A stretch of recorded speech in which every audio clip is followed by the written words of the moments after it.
You've done it again. You set the alarm early. You wrote the plan down. You told yourself tomorrow would be different.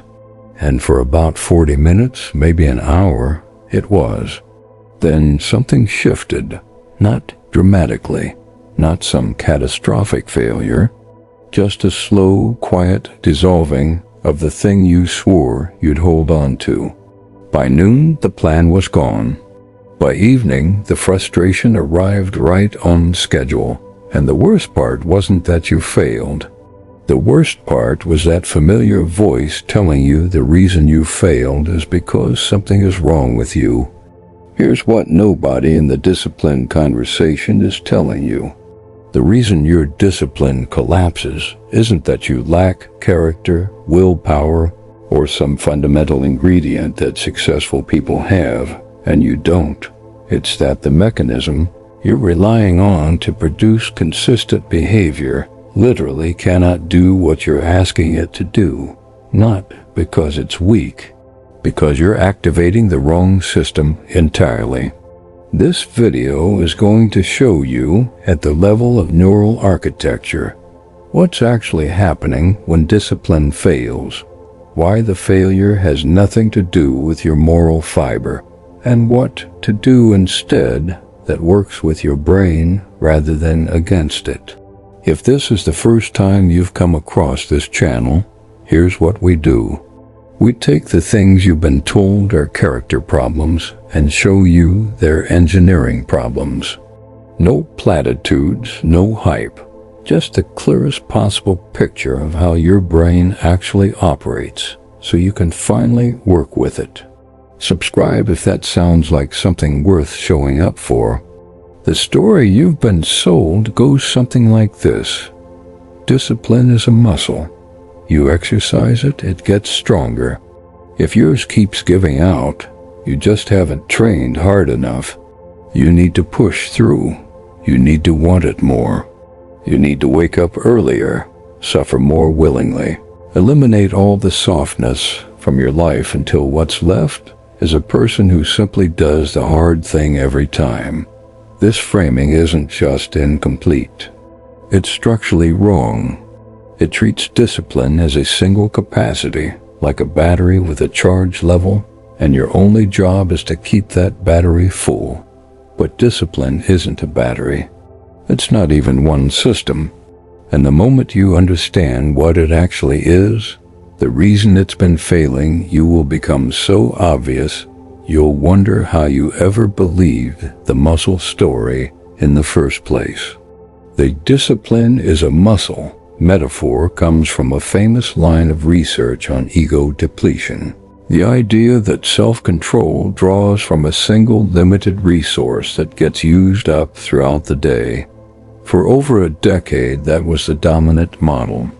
Then researchers tried to replicate the findings, and the results fell apart.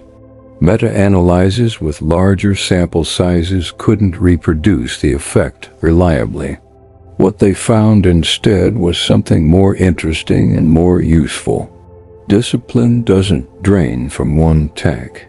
It fails at specific junctures for specific architectural reasons, and those reasons have almost nothing to do with how much willpower you have left. Let's start with a picture before we get into the wiring. Imagine you're driving on a long highway at night. The road is straight and empty. You know the destination.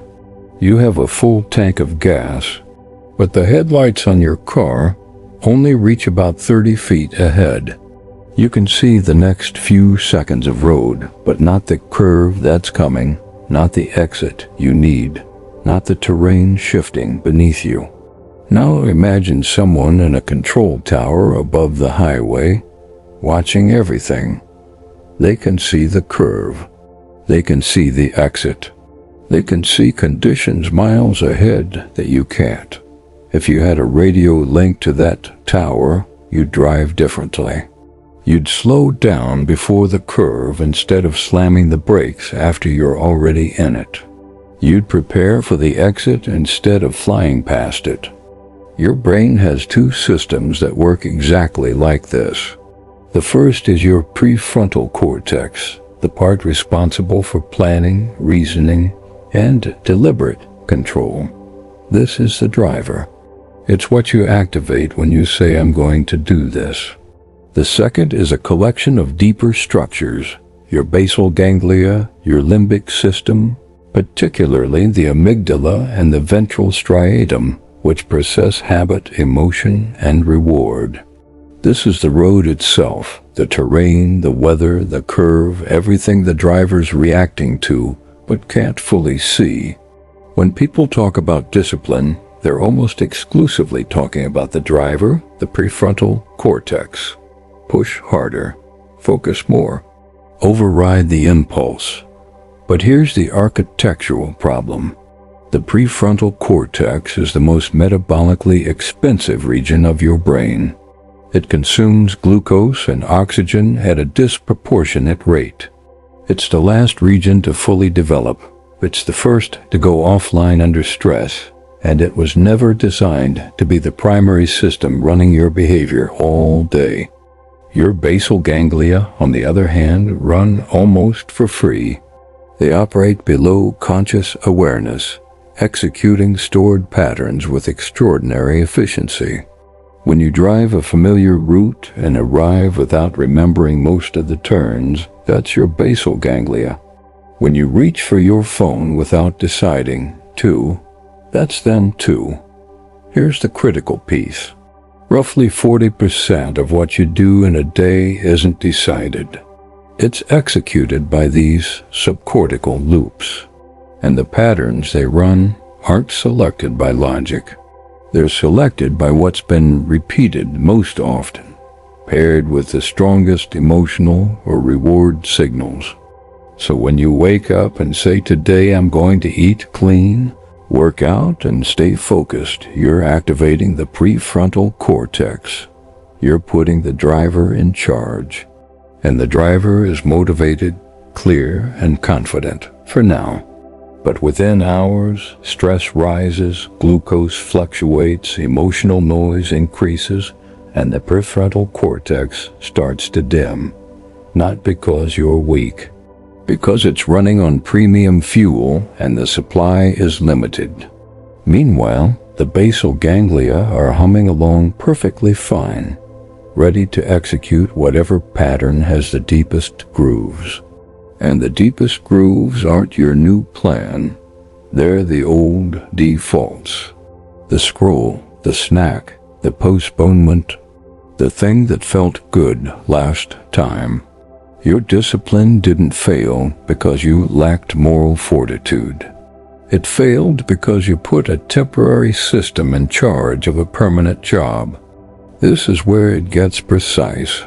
There's a structure called the anterior cingulate cortex, and its job is essentially conflict monitoring. It detects the gap between what you intend to do and what you're about to do. When you're reaching for the phone but you told yourself you'd work for another hour, the anterior cingulate fires. That's the friction you feel. That discomfort, that pull, that's not weakness. That's a neurological alarm. And here's what makes the architecture brutal. That alarm signal gets routed to the prefrontal cortex, which is supposed to override the impulse. But if the prefrontal cortex is already taxed, if it's been making decisions and managing stress all day, it doesn't have the resources to win the override. The impulse wins. Not because you chose it, because the system that would have stopped, it was already running on fumes. You experienced this as I caved. I'm undisciplined. I don't have what it takes. But what actually happened is a resource-limited system was asked to override a resource-unlimited system, and the math didn't work.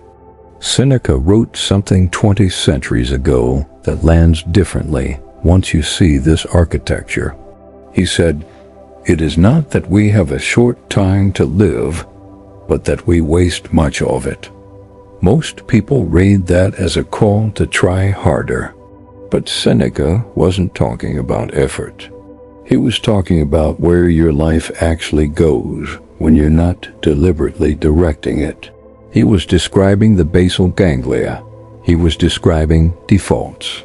He was watching the same pattern 2,000 years before anyone could scan a brain, watching people with clear intentions and full capability hand their hours over to grooves they didn't choose.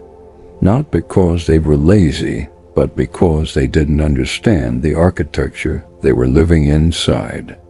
So now you know the mechanism. Let's see where you actually are inside it. There are two traps, and almost everyone's caught in one of them. The first is the willpower trap. You keep trying to brute force your way through the day using raw prefrontal override. Every decision is a battle. Every temptation is a test of character. You white-knuckle your way to compliance, and some days you win. But most days, especially the hard ones, the stressful ones, the ones where life actually happens, you don't. And every failure deepens the story that you're fundamentally lacking. You don't see the architecture failing. You see yourself failing.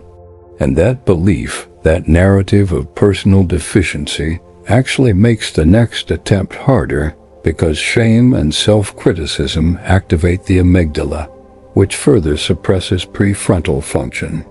The trap feeds itself. The second trap is surrender. You've failed enough times that you've quietly stopped trying. Not loudly, not dramatically. You just don't set the alarm anymore. You don't write the plan. You've developed an identity around being the person who isn't disciplined, who can't follow through, and you've made peace with it. Except you haven't, because every time you see someone doing the thing you stopped attempting, something tightens in your chest. That tightening is the truth. You haven't accepted anything. You've just stopped exposing yourself to the evidence that the old approach didn't work. Neither trap is a character flaw. Both are predictable outcomes of using the wrong system.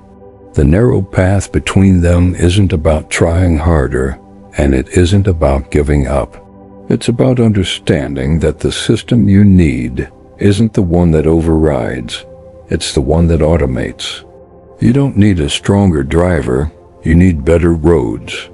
You need to move the behavior you want out of the prefrontal cortex and into the basal ganglia. You need to make the right thing the default, not the exception. And that changes everything about what discipline actually looks like. Here's the thing about defaults. They aren't built through force. They're built through repetition paired with a specific emotional signal. The basal ganglia don't care about your goals. They care about what you do repeatedly and how it feels when you do it. That's the encoding mechanism. Repetition plus emotional tone equals stored pattern. This is why punishment-based discipline fails long-term. You can force yourself through a behavior, but if the emotional signal paired with it is dread, resentment, or self-hatred, the basal ganglia encode the pattern as something to avoid. You build a default that runs away from the very thing you want. So here's the move.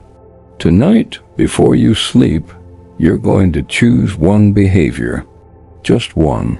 The smallest possible version of something you've been trying to do. Not the full workout. The act of putting on the shoes. Not the 2-hour study session. The act of opening the book to the right page. Not the complete morning routine. The act of standing up when the alarm goes off. You're going to do that one micro-behavior tomorrow. And here's the part that matters more than the behavior itself. When you do it, you're going to pause for 5 seconds and let yourself register that you did it. Not celebrate, not congratulate. Just notice. Let the completion signal land. That 5-second pause isn't motivational fluff. It's the mechanism by which the ventral striatum, your brain's reward processing center, tags the action as something worth repeating. Without that pause, the action disappears into the noise of the day. With it, the basal ganglia get the data they need to start encoding. You do this for 3 days, just 3. Same micro-behavior, same pause, same noticing. On the 4th day, something will feel different. Not dramatic, not a lightning bolt. Quieter than that. The behavior will require slightly less effort. Not because you got tougher, because the pattern started moving from the expensive system to the efficient one, from the driver to the road, from willpower to wiring. That's the move. One behavior, smallest version. 5-second pause after completion. 3 days minimum. You don't need to feel ready. Readiness is a prefrontal cortex prediction about a future state, and it's almost always wrong. You just need to do the small thing and let your brain do what it was built to do. You can do this, not because I'm telling you to believe in yourself, because the architecture is on your side once you stop fighting it. The same system that built every bad default you're currently running is the exact system that will build the new ones. It doesn't care about your past. It doesn't carry grudges. It responds to what you do now, today, in the next specific moment. That's not optimism. That's how the basal ganglia work. You've spent a long time believing that the gap between who you are and who you want to be is a character gap. It's not.